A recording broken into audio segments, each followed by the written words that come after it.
Yeye mama huyu ni mjane. Ulifiwa na mume wako lini? Mwaka jana. Alifiwa na mume wake mwaka jana. Alimwachia hela, lakini mpaka hawa wanamtapeli alikuwa na milioni 40 kwenye akaunti yake ya NMB. Ana duka la vitambaa pale Kaliua mjini.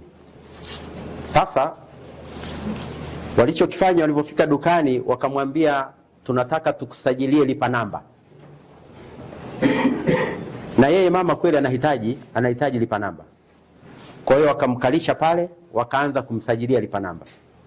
Wakamwambia toa namba yako ya siri. Akatoa namba yake ya siri. Wakamwambia sasa lipa namba ili iweze kukubalika lazima iunganishwe na mfumo wa benki. Wakamuuliza una simu benki? Akasema ndio nayo. Basi tufanye mawasiliano ili benki waturuhusu tuweze kuingia ili lipa namba iweze kukamilika. Kwa mama akaona ameshikilia, akawaingizia namba zake za siri. Hawa jamaa nafikiri wakawa wamesha aidha zipiga picha au wamezimaki. Baada ya hapo wakasema baada ya dakika 20 lipa namba itakuwa imekamilika. Ile laini yake wakaichomoa, wakaweka laini nyingine ambayo sio ya kwake, wakaondoka. Walivyoondoka mama anashangaa kupiga simu hazitoki, haelewi, kumbe laini waliomwekea sio ya kwake. Wameshamtapeli. Ameondoka usiku huo, mama watu akakimbia kwenda kuangalia simu yake. Kilichomshtua akaona sijui 190,000 kama inatoka, haelewi imetokaje kutoka kwenye namba yake kwenda mtandao mwingine wa Tigo.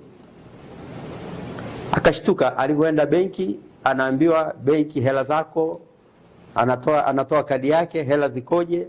Hakuna hela. Wamemwachia shilingi 6,000 tu, mbali na milioni 40 na kidogo.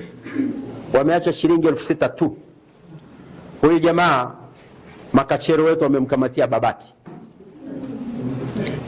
Kwa jamani, naombeni muwe makini. Tapeli sio kampuni ya simu. Tapeli ni huyu, ni Fred. Ila ametumia jina la kampuni ya simu, na wao wenyewe nyuma hapo pia alikuwa ni mwajiri wa kampuni ya Yas kwa ajili ya uwakala ule wa kusajili line.